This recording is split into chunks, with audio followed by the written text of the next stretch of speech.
네, 잠깐 제 개인 얘기를 조금 하면 저는 16대 때 고 김근태 의원의 비서로 17대 때 국회에서 근무했었습니다. 그때 제가 모시던 함께 일했던 김근태 의원님은 백봉신사상을 자주 받으시면서 국회에서 매우 존경받는 국회의원으로서 여야 없이 좋아했던 걸로 기억합니다. 제가 그분의 보좌관 출신으로서 국회의원으로 활동한 지 이제 6개월밖에 안 됐지만 특히 상임위 회의장에서 가급적이면 언성을 높이거나 상대방의 감정과 어떤 모욕을 하는 행동을 최대한 안 하려고 다짐했건만 참 쉽지 않은 상황이어서 제가 실수한 게 있어서 먼저 제 질의 시간을 할애해서 이야기를 좀 하겠습니다. 우리 KBS 양성모 팀장님 잠깐 일어나 주시겠어요? 전 양성모 팀장님이 그렇게 카톡으로 이야기하는 거에 대한 평가를 하는 것이 아닙니다. 위원장께서 인사청문회 장에서 청문 지원단 직원 나와 있는 우리 양성모 팀장님이 우리가 한 것도 아니고 언론을 통해서 밝혀졌던 부적절한 카톡 행위에 대해서 간단하게 본인이 맞냐 물었을 때 대답하시는 것이 국민을 대표하는 국회에 대한 권위에 대한 응당한 행위라고 저는 생각했습니다. 하지만 웃으려고 웃은 게 아니셨겠죠.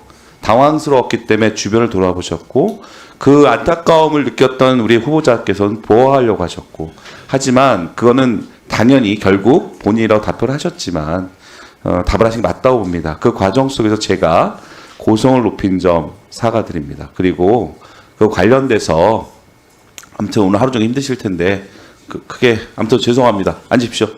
답변은 나중에 듣겠습니다. 앉으십시오. 제가 그 권한 드린 건 아닙니다. 앉으십시오. 위원장님, 제가 좀 사과를 드려도 되겠습니까? 저에게? 위원장님과 나중에 해요. 나중에. 지금 질의 시간이니까. 네. 아무튼 그리고 이거는 7분에서 다시 시작하겠습니다. 괜찮습니다. 의사진행 발언인데 덜 쓰셔도 돼요. 7분. 네. 잘 좀 해주세요. 그러니까 감정 안 상하게 좀. 예, 박정우 후보자님. 네. 뭐 우리 후보자님 문제는 사실 아닌데 초반에 좀 약간 이야기를 할게요. KBS는 사실은 대한민국에 미친 영향이 매우 큽니다. 그리고 공영방송이고요. 그렇기 때문에 국민의 방송이고요. 그래서 우리 사장 후보자가 임명된 과정이 물론 제가 첫날 언급했지만 불법적 이인체제에서 선임된 KBS 이사진의 이한 후보이기 때문에 나중에 법적으로 다 무효가 될 수 있다는 사실은 지적한 바 있고요. 그래서 저희 국회는 22대 과학기술정보방송통신위원회는 불법적 이인체제이지만 현재 KBS 이사로 선임돼 활동하고 계시는 서기석 이사장과 권순범, 류현순, 이건, 이인철, 허엽, 황성욱 이사들께 매번 출석을 요청드리고 있습니다. 그것도 증인으로서. 하지만 KBS 이사장과 지금 6분의 이사님들은 안타깝게도 선임 이후에 과방위의 결산심사, 국정감사 그리고 당신들께서 7대 0이라는 완벽한 결과로 사장 후보로 추천되어 인사청문회를 받고 있는 우리 박장호 후보자 인사청문회에도 출석을 거부했습니다. 서기석 이사장과 권순범, 류현순, 이건, 이인철, 허엽, 황성욱 KBS 이사는 공인입니다. 국민의 대표인 국회의 출석 요구에 응당이 따라야 함에도 불구하고 스스로 법적 도의적 의무를 저버렸다는 점 다시 한번 확인하면서 다시는 이런 국회 무시, 어떤 공인으로서의 자세에 어긋나지 않기를 촉구하는 바입니다. 박장우 후보자님, 9시 뉴스 메인 앵커 다시 몇 개월 정도 하셨죠, 총? 제가 지난해 11월 13일 날 네. 시작했습니다. 거의 한 1년 네네. 가까이 하셨네요. 고생 많으셨는데. 뭐 참고로 지금 후임으로 있는 최문종 메인 앵커 저의 초등학교, 중학교, 고등학교, 대학 동기입니다.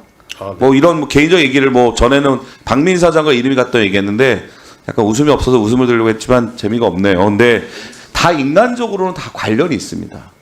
근데 박장 후보자께 제가 계속해서 오늘까지 3일에 걸쳐서 정말 이 시간이 너무 소중한데 이렇게 말씀드리는 우리 모든 의원들이 얘기하지 않습니까?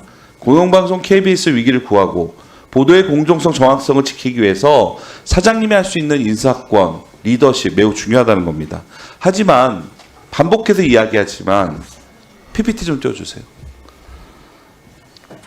우리 KBS의 방송 보도 내용은 제가 보기에는 공정성과 정확성의 중립성에 거리가 있다고 생각이 듭니다. 우리 2월 달에 보시는 것처럼 윤석열 대통령 관련된 우리 박장검 앵커의 대담이 있었을 경우에 나온 언론들, 조선일보, 중앙일보, 동아일보의 주요 내용을 보면 대통령 특별대담이 남긴 더 큰 문제, 중앙일보는 윤석열 대통령 명품백 해명, 국민 우려 해소에 미흡했다. 동아일보도 KBS가 빠뜨린 질문들, 대담이 기자회견을 대체할 수 없다. 이런 식으로 이야기하고 있습니다. KBS가 한 대담이었기 때문에 어려울 수 있지만 이런 부분들 중립성 좀 지켜줘야 되고요. 다음 PPT요. 특히 더욱더 많은 의원들이 지적했지만 이번 달 7일 윤석열 대통령은 대국민 기자회견을 열어서 국민 기대와 달리 사과 같지 않은 사과를 하셨습니다. 그 관련돼서 보시면 아시겠지만 KBS는 3건의 보도입니다. 하지만 굳이 비교할 수 있는 관련돼서 많은 동아일보라든지 경향신문 또 MBC와의 어떤 보도 관련된 내용적 또 어떤 언론의 질적 문제에 대해서는 차이가 큽니다. 다음 PPT 보여주십시오. 최근 국민적 공분을 일으키고 있는 명태균 게이트에 관련 보도에서는 그 차이가 더 확연하게 드러납니다. 국민의 방송 KBS는 윤석열 대통령과 김건희 여사의 공천개입 의혹에 대해서 국민들께 정확한 사실을 전달하는 충분한 역할을 하지 못하는 걸로 보입니다. 명태균 씨와 윤석열 대통령의 녹취록이 공개된 바로 그날 KBS 보도 건수는 총 3건입니다. 비교할 수 있는 SBS는 11건, MBC는 9건. 절반에 미치지 못한 숫자로서 그 보도의 공정성이 의심되고 있습니다. 이처럼 KBS 뉴스가 갖고 있는 그 공기로서의 기능을 유지하기 위해서는 저는 권력에 대해서 또한 대통령에 대한 김건희 여사에 대한 국민적 공분에 대해서 국민들이 알 수 있는 권리를 충분히 누릴 수 있도록 충분히 데스킹기를 해야 되는데 제가 다시 한번 우리 제일 모두 발에서 느꼈던 겁니다. 데스킹 기능 강화하셨다고 하셨잖아요.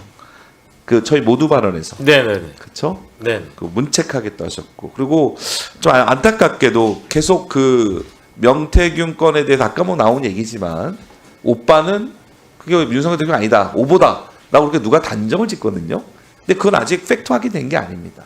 그래서 저는 KBS야말로 어찌 보면 국민의 방송으로서 가장 큰 공기이기 때문에 저는 사장님이 얘기했던 모두 발언 사실 지난 청문회 과정 속에서 어찌 보면 명확하게 답변을 잘 안 하셨던 우리 박장현 후보자의 전반적 전후를 비춰봤을 때 저는 그 모두 발언에서 잘못된 공정성, 책임, 중립성을 얘기하면서 잘못된 거에는 문책하겠다.